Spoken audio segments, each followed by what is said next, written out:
आपके साथ भी कुछ ऐसे स्टूडेंट्स होंगे जो थोड़ी देर पढ़ते और बहुत ज़्यादा नंबर आते हैं, और कुछ ऐसे स्टूडेंट्स होंगे जो पढ़ते जाते हैं लेकिन फिर भी उनके नंबर ज़्यादा नहीं आते। देखिए मेरे साथ तो बहुत से ऐसे स्टूडेंट थे।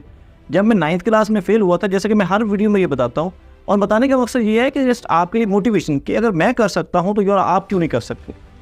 तो मेरे साथ ऐसे बहुत से स्टूडेंट थे जो बहुत थोड़ी देर पढ़ते थे और बहुत ज़्यादा नंबर आते थे 9th क्लास में, 9th और 10th क्लास में, इस स्टैंडर्ड में जब मैं था। तो मैं सोचता हूँ यार इनके पास कोई सुपर नेचुरल पावर है, ये पता नहीं कैसे पढ़ते हैं, थोड़ी देर पढ़ते हैं और इन्हें सबक याद हो जाता है और फिर चीज़ें समझ आने लग जाती हैं। लेकिन जब मैंने वो स्मार्ट वर्क सीखा और स्मार्ट वर्क की बुनियाद पर मैंने स्मार्ट स्टडी स्टार्ट की, तो औरंगाबाद में मुझे याद है कि मेरे साथ वाले स्टूडेंट्स कहते थे तो ये थोड़ी देर पढ़ते हो इतना सिलेबस कवर कर लेते हो, हम इतनी देर ज़्यादा पढ़ते और हम थोड़ा सा सिलेबस कवर करते। तो मैंने कहा था यार स्मार्ट वर्क किया करो। तो आज के इस वीडियो में हम उस स्मार्ट वर्क को डिस्कस करें।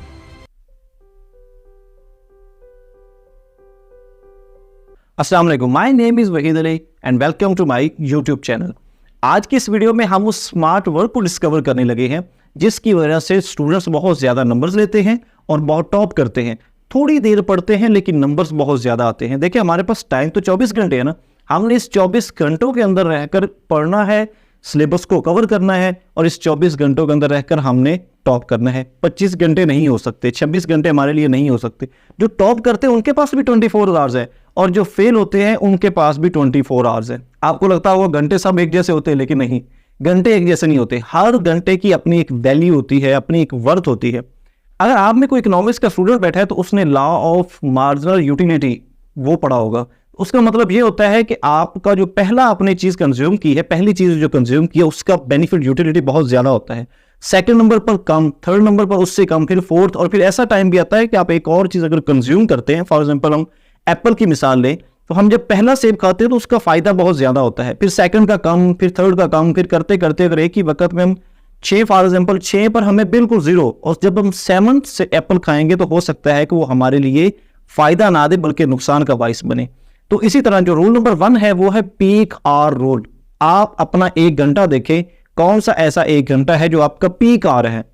उस पीक आवर में आप मोस्ट टफ जो काम है उसको निपटा रहे हैं। जो आपको लगता है कि यार ये काम मेरा सबसे टफ है, ये मेरा ज्यादा टाइम ले जाता है। फॉर एग्जांपल मैथमेटिक्स की कोई एक एक्सरसाइज है या कोई ऐसा क्वेश्चन है या पूरा मैथमेटिक्स का सब्जेक्ट है, आपको लगता है कि यार मैथमेटिक्स में 2 घंटे ले जाती है, 3 घंटे ले जाती है, तो आप ऐसा करें कि जो आपका पीक आवर है, जिस आवर में आप सबसे ज्यादा पढ़ सकते हैं, जिस आवर में आपकी मोटिवेशन हाई होती है, जिस आवर में आपकी एनर्जी हाई होती है, उस आवर में आपने उस टफ काम को रखना है। यहाँ पर फिर हम मिसाल देंगे बुक की। ब्रायन ट्रेसी की बुक है ईट दैट फ्रॉग। उसमें ये कॉन्सेप्ट है आपका जो टफ काम है आप इन द मॉर्निंग कंप्लीट कर। मॉर्निंग में जब आप अपना काम कंप्लीट कर लेंगे तो उससे आपको मोटिवेशन मिलेगी कि मैंने अपना टफ काम निपटा लिया, अब बाकी काम तो इजी है। तो पीक आवर अपना फाइंड करें, और हो सकता है वो मॉर्निंग में हो सकता है वो इवनिंग में हो। आपने उस पीक आवर के अंदर अपना टफेस्ट काम रखना है और उस टफ काम को उस पीक आवर में आपने खत्म कर देना है। तो rule number 1 is golden peak hour. And the second strategy और tip that I used was be your own teacher. सबसे इस टेक्निक में आपने ये करना है कि आप सामने एक ऑब्जेक्ट बिठा दें। फॉर एग्जाम्पल मेरे सामने अब ये फोन है, मैं कोई भी ऑब्जेक्ट रख सकता हूँ, कोई भी एक चीज रख सकता हूँ, और उसको पहले मैं पढ़ाऊं। मैं पढ़ा रहा हूँ कि भाई ये देखो ये सेल होता है, ये इसकी साफ्ट है, ये इसमें सेल है, ये इसमें न्यूक्लियस है, ये इसमें सेल मेम्ब्रेन है, ये इसके अंदर जो भी आप चीजें हैं वो एक चीज को पढ़ाते जाएं, उस चीज को समझाते जाएं। अब फिर रिपीट करें खुद से पूछेंगे यार ये तुम्हें समझ आया कि नहीं आया, ये पॉइंट तुम्हें क्लियर हुआ कि नहीं हुआ, अब तुम्हें केमिस्ट्री का ये कंसेप्ट आ गया, कोवेलेंट बॉन्ड तुम्हें समझ आ गया या नहीं, मैथमेटिक्स समझ आ गई या नहीं, ट्रिग्नोमेट्री क्या होती है। तो ये सारी चीजें आप खुद से पूछते रहे कि यार ये कैसे तुम्हें आया, ये कैसे, इस कंसेप्ट को रिपीट करके बताओ, तो अपने टीचर खुद बन जाओ। सेकंड स्ट्रेटेजी ये है be your on teacher. Third mistake जो करते हैं, जो स्मार्ट वर्क नहीं करते, जो हार्ड वर्क कर रहे होते हैं, जो स्मार्ट वर्क नहीं करते, वो थर्ड मिस्टेक ये कर रहे होते हैं प्रोक्रेस्टिनेशन। देखें जितने भी स्टूडेंट्स जो बहुत ज्यादा टाइम में थोड़ा सिलेबस कवर करते हैं, उनकी एक मिस्टेक ये भी होती है कि वो चीजों को टालते रहते हैं, प्रोक्रेस्टिनेट करते रहते हैं। प्रोक्रेस्टिनेशन का मतलब ये होता है कि यार अभी ये काम करना था लेकिन अभी ये काम नहीं किया, अभी इस काम को आगे टाल दिया, यार फिर थोड़ी देर ठहर के कर लेता हूँ, फिर थोड़ी देर और ठहर के करता हूँ, ये 10 मिनट सो जाऊँ, 15 मिनट सो जाऊँ, यार उठ जाता हूँ, यार कर लेता हूँ, वो कर लेता हूँ, ठहर जाओ, ये कर लो। ये सारे अल्फाज प्रोक्रेस्टिनेटर्स के होते हैं। अब प्रोक्रेस्टिनेशन क्या करती है, आपके अंदर वो एनर्जी छीन लेती है, आप में जो मोटिवेशन होती है उस मोटिवेशन को छीन लेती है। करने का एक ही तरीका है कि आप अपने साथ कमिटमेंट करें, खुद को कोई पनिशमेंट भी दे सकते हैं, अगर मैंने ये काम ना किया तो इसमें आपको ये पनिशमेंट करूंगा, आप इतने किलोमीटर वॉक करेंगे, ये जो भी आप प्रोक्रेस्टिनेशन को। दूसरे नंबर पर ये, जब आप स्टडी करने लगे तो आप एक्टिव रिकॉल स्ट्रेटेजी को अपना सकते हैं। आप नोट्स टेक करते रहे। इस वीडियो के भी आपने नोट्स बनाए या नहीं बनाए, आप कमेंट सेक्शन में जाकर मुझे बता सकते हो कि मैंने इस वीडियो के नोट्स बनाए। तो आप एंगेजमेंट जितनी ज्यादा बढ़ाएंगे तो आपकी प्रोक्रेस्टिनेशन उतनी कम होती जाएगी। फोर्थ नंबर पर जो स्ट्रेटेजी है वो ये है कि आप अपने शॉर्ट टर्म गोल्स बनाएं। देखिए यार, कोई भी स्टूडेंट एक ही दिन में 12 घंटे नहीं पढ़ सकते। ये नहीं हो सकता कि आज आप गोल लिखो कि कल मैं 12 घंटे पढ़ूंगा, तो नहीं पढ़ सकते। और ऐसा करना भी मत। मैं आपको ये रिक्वेस्ट कर रहा हूँ, आप ये करें कल मैं 2 घंटे पढ़ूंगा, बस ये 2 घंटे।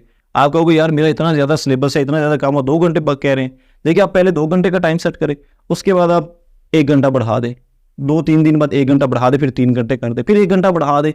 तो अपनी आहिस्ता आहिस्ता कैपेसिटी बिल्ड की। ये ना हो कि आप एक दिन 12 घंटे स्टडी कर शेड्यूल सेट करें और आप 12 घंटे जब स्टडी नहीं कर पा रहे होंगे तो फिर आपको खुद को जो है वो एडमोनिश कर रहे होंगे कि यार तुमसे तो होगा नहीं, तुम तो कर नहीं सकते, तुम तो कभी भी नहीं कर सकते, तुमसे पहले भी नहीं तुमसे हुआ था, अब भी नहीं तुम कर सकते। तो यार ऐसा नहीं करना। सिर्फ 12 घंटे, अब 12 घंटे पढ़ना है ना, 12 घंटे को छोड़ो, हम 6 घंटे भी पढ़े तो इंशाल्लाह हम क्रैक कर देंगे, कोई भी एग्जाम क्रैक करेंगे। 6 घंटे अगर आप एक्टिव तरीके से अगर 6 घंटे अगर आप पढ़ते रहेंगे तो आप कोई भी एग्जाम क्रैक कर सकते हो, चाहे वो बोर्ड का एग्जाम हो, चाहे वो CSS हो, NTS हो, जो भी एग्जाम आप MD कैट का हो, E-कैट हो, जो भी आप एग्जाम क्रैक करना चाहते हैं ना, तो आप जस्ट 6 घंटे पढ़ के उस एग्जाम को क्रैक कर सकते हैं।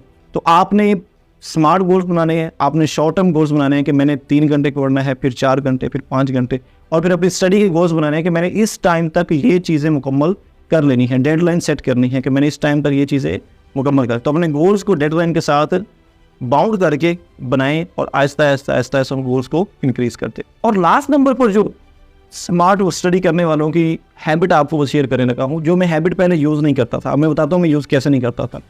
जब मैं 9th क्लास से पहले तक था तो मैं ये करता था, टीवी चल रहा होता था, साथ फ़ोन भी होता था, वहाँ पर टेक्स्ट मैसेजिंग चल रही है, टीवी पर CID ड्रामा चल रहा है, इधर टेक्स्ट मैसेजिंग चल रही है, साथ में स्टडी कर रहा हूँ। और घंटों के हिसाब से करने के बाद थोड़ी सी स्टडी करके मैं कहता था आज की स्टडी बहुत हो चुकी।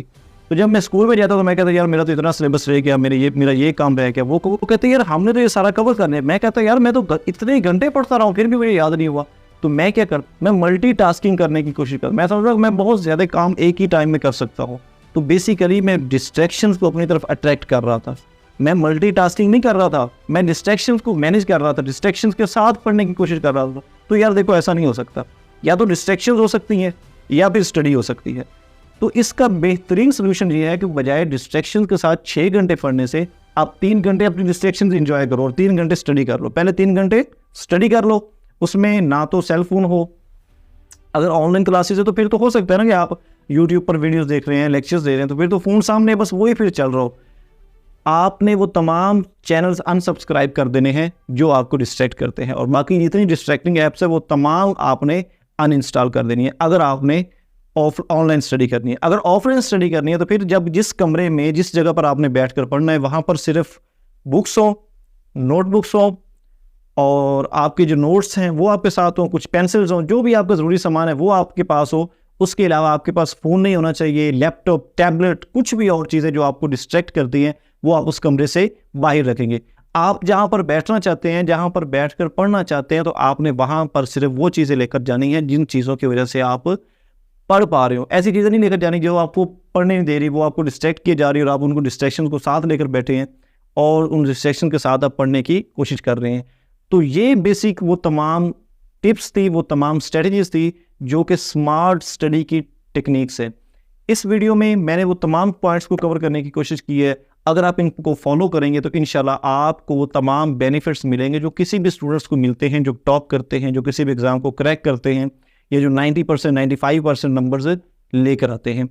अगर आपको ये कंटेंट अच्छा लगे तो आपने किसी एक स्टूडेंट को ये वीडियो ज़रूर शेयर करते हैं। अगली किसी वीडियो में, तब तक इजाज़त दीजिए, दुआ में याद रखिएगा। अल्लाह हाफिज़।